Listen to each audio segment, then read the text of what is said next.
Sorry ভাই, ও কোরআনের হাফেজ, মনে হয় 21 না 22 বছরের, 2 চোখ চিরতরে হারাই গেছে, আলো ফিরবে না। তো আমার কাঁধে হাত রেখে বললো কি যে হাদি ভাই আমার সপ্তাহখানেকের জন্য আমার একটা চোখে একটু আলো ফিরিয়ে দেওয়া যায়। আমি বললাম ভাই 1 সপ্তাহের জন্য কেন? বললো ভাই অন্তত আমার মারে আমার খুব একবার দেখতে মন চাই। আমার মা আমার অনেক নিষেধ করছিল অন্তরণে যাইতে, আমি ফিরে আসার সময় মারে দেখি নাই, আমার একটাবার মন চায় আমার মারে দেখি। তো যারা হাজার হাজার কোটি টাকা পাচার করে বিদেশ চলে গেছে,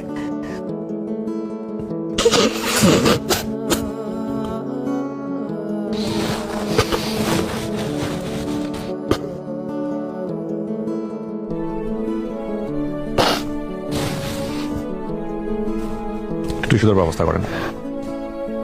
সরি ভাই। Please take your time.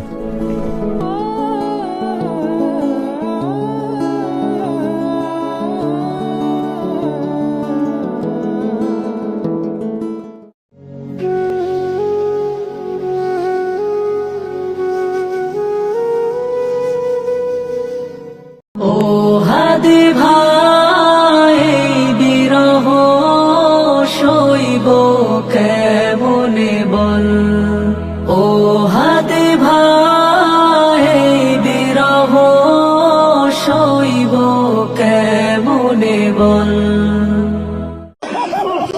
তুমি দেখে যাও, লক্ষ লক্ষ জনতা, তৌহিদি জনতা তোমার জন্য পাগল। তুমি মরো নাই, তুমি আমাদের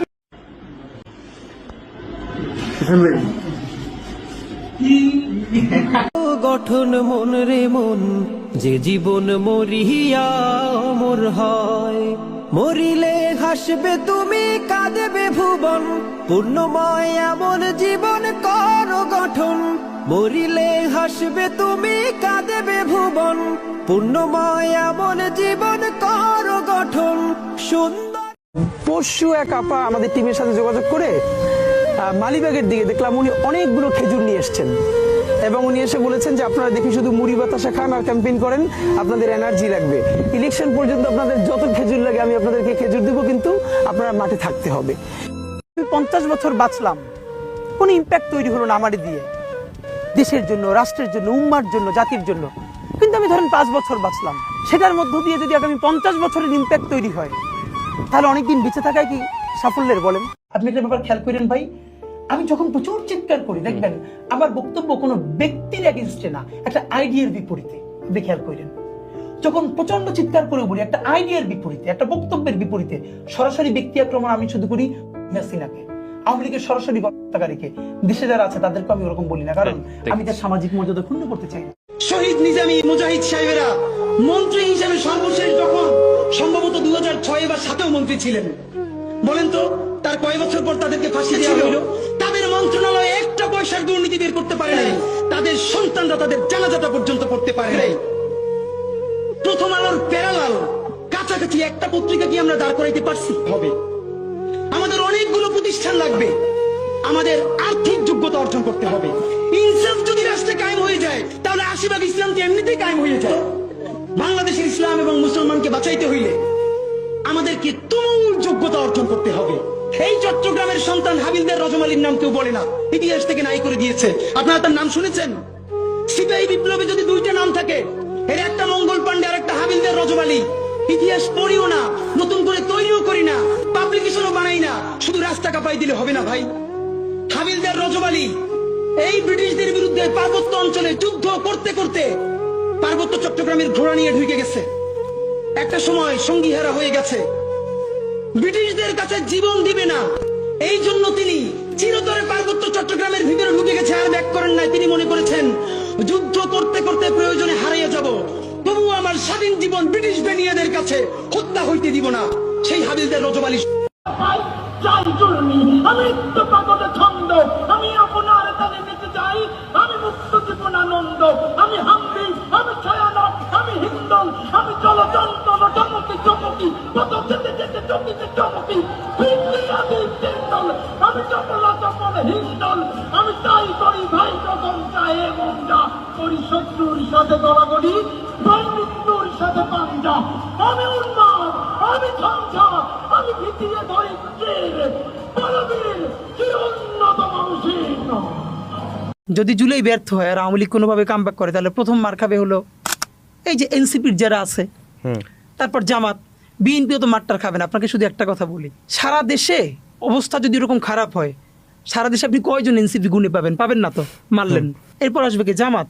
ভাই জামাত তো আন্ডারগ্রাউন্ডে পলিটিক্স করেই অভ্যস্ত, সে হইল রিমোট কন্ট্রোলের মতো। নইলে সে হাসিনার আমলে গত 17 বছর কেমনে পলিটিক্স করছে, তাই না? তার তো প্র্যাকটিস আছে। যেই দেখবে সে রিমোট কন্ট্রোল দেখবে কেউ নাই। এবার বলেন এনসিপিও নাই, জামাতও নাই, আর আমার মতো ওসমান হাদি কয়জন? এত একবারই মাইরে দিবেন গেল। এরপর বলেন তো আওয়ামী লীগের সামনে শত্রু কে? একমাত্র বিএনপি। কারণ বিএনপির আন্ডারগ্রাউন্ড পলিটিক্স করারও প্র্যাকটিস নাই। তার মানে কি আপনার জীবন ঝুঁকিতে আছে ভবিষ্যতে? অন্তত একদিনে 10টার বেশি নাম্বার থেকে সরাসরি হত্যার হুমকি দেওয়া হয়েছে, ভিন্ন ভিন্ন 10টা নাম্বার থেকে। সেই 10টা নাম্বার সহ শাহবাগ থানায় জিডি করেছি, এরপর থেকে আর এর কোনো ইমপ্রুভমেন্ট পাই নাই। তো এটা আপনারা আবার অনেকে মিডিয়া বলবে যে তাহলে আপনি জিডি করেন নাই কেন? এই জন্য করে রাখা, কিন্তু এই জিডি বা কোনো কিছু আমাদেরকে সুরক্ষা দেবে সেটা আমরা মনে করি না। এবং এই জন্য আমি বলেছি আজকে যদি আমাকে হত্যা করা হয়, যে কোনো মুহূর্তে করা হতে পারে। আমি আমার বন্ধুদেরকে ইনকিলাব কালচারাল সেন্টারে সেদিনকে আমরা সবাই বসে বলেছি যে আল্লাহ যদি আমাকে আগে নিয়ে যায়, তারপর তোমাদের করণীয় কি? আমি আমার পরিবার এবং আমার ভাই বন্ধুদেরকে ডেকে বলেছি যে আল্লাহ আমাকে নিয়ে গেলে করণীয় কি হবে। বরং আমি আমার পরিবারকে বলেছি যে আমার সন্তানের এখন বয়স 7 মাস, আল্লাহ আমাকে নিয়ে গেলে ওকে যেন ওভাবে প্রস্তুত করা হয় যে এই দখলদারিত্বের বিরুদ্ধে লড়তে হবে। আল্লাহ ওকে যদি বড় করে ওর সন্তানও দখলদারিত্বের বিরুদ্ধে লড়বে, এই স্পিরিট যেন ওকে দেয়া হয়, এটা আমি আমার পরিবারকে বলেছি। সে আছে। আর একটা মজার ব্যাপার হলো যে আমি যখন ইনসাফের লড়াই করি তখন তো সেখানে পরাজয়ের কিছু নেই। আমি বেঁচে থাকলে আমি গাজী হিসেবে লড়বো, আমি মরে গেলে শহীদ হয়ে আল্লাহর কাছে চলে যাব। আর আমাদের এই লড়াই তো হার জিতের কিছু, আমরা জিতের উপরেই আছি। আমাদের জীবন বেঁচে থাকলেও জিত, আমাদের জীবন চলে গেলেও জিত। আপনার তো হারানোর কিছু ছিল না, সুতরাং লড়াই চলবে। খুদাকে বললাম আমি মরতে চাই। তিনি বললেন বেঁচে আছো কি? বলল সহস্রাব্দ উন্নয়নের সাক্ষী হিসেবে রাজা তোমাকে মমি করে রেখেছেন। ওসমান হাদির লেখাটি আমার ভালো লেগেছে অনেক বেশি।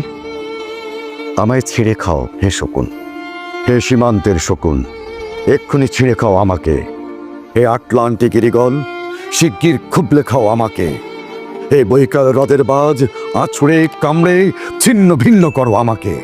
আমার রক্ত রসে শুধু অসহায়ত্ব আর অভাব। কাগজের কামলারা তারে আদর করে মুদ্রাস্ফীতি ডাকে। ঋণের চাপে নীল হয়ে যাচ্ছে আমার অনুচক্রিকা। সংসার চালাতে অন্তরে হয় ইন্টারনাল ব্লিডিং। কি আশ্চর্য, তবু আমি মরছি না। ওদিকে দোজকের ভয়ে আত্মহত্যা করবারও সাহস পাই না আমি। খোদাকে বললাম আমি মরতে চাই। তিনি বললেন বেঁচে আছো কে? বলল সহস্রাব্দ উন্নয়নের সাক্ষী হিসেবে রাজা তোমাকে মমি করে রেখেছেন। বাজারে দীর্ঘশ্বাস ফেললে নাকি রাজ্যের ভীষণ বদনাম হয়। রাজারও মন খারাপ হয় খুব। কোতোয়াল্লা ফরমান জারি করেছে আমাকে সারাক্ষণই হাসতে হবে, নইলে দেশি কুকুর ও বিদেশি মাগুরকে একবেলা ভালো মন্দ খাওয়ানো হবে আমার মাংস দিয়ে। নিত্যদিন ব্রয়লারের ভুঁড়ি নাকি ওদের ভাল লাগে না। অথবা আমাকে ভাগ দিয়ে বেচা হবে। মানুষের তো মানুষ খাওয়ার স্বাদ হতে পারে, তাই না? ভাগ্যিস তা বিদেশি সুপার শপে বিক্রি হবে না। দেশি মানুষেরই তো হক বেশি আমাকে খাওয়ার। এ দোজকি যখন নিয়তি, তখন আমি উদাম হয়ে ডাকছি দুনিয়ার শ্রেষ্ঠ মাংসাশী বিভোগদের। হে ঈগল, চিল ও ভয়ঙ্কর বাজেরা, হে সাম্রাজ্যবাদী সাহসী শকুনিরা, তোমরা F-35 এর মতো, MiG-29 এর মতো দল বেঁধে হামলে পড়ো আমার বুকে। আমার রান, থান, চক্ষু, কলিজা আজ সব তোমাদের গনিমতের মাল। দেশি সুর খুবলে খাওয়ার আগেই আমায় ইচ্ছে মতো ছিঁড়ে খাও তোমরা। দোহাই দোহাই, শুধু মস্তিষ্কটা খেও না আমার, তাহলে শীঘ্রই দাস হয়ে যাবে তোমরাও।